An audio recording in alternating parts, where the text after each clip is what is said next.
inta la xaqiijiyay 14 qof oo shacab ah ayaa ku geeriyootay qaraxani waxaana ku dhaawacmay tiro ka badan intaasi oo ku dhow ilaa 20 ruux sida ay xaqiijiyeen wasaaradda amniga iyo hay'adaha gargaarka degdega ah ee Aamin Ambulance qaraxani oo ka dhacay wadada dheer ee Maka al-Mukarrama gaar ahaan meel ku dhow hotelka Wehliye ayaa la sheegay in loo adeegsaday gaari walxaha qarxa laga soo buuxiyay isla markaasna halkaasi ku qarxay waxaana waqtiga qaraxa uu dhacayay ay ahayd wadadaasi mid aad u mashquul badan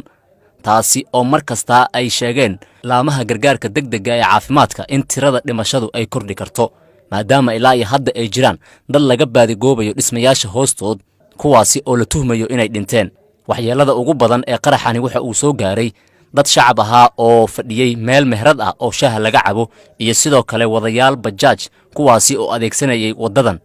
afayeenka wasaaradda amniga Cabdicasiis Xildhibaan oo warbaahinta la hadlay ayaa faahfaahin badan ka bixiyay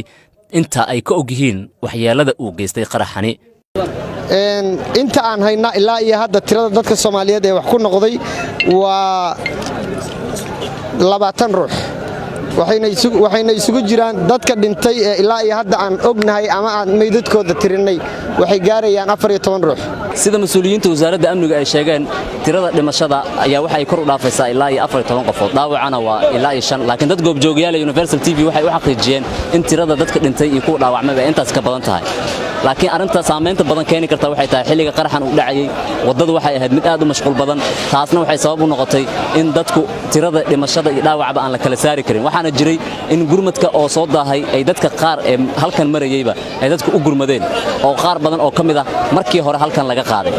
Munassar Maxamed Cabdi Universal TV Muqdisho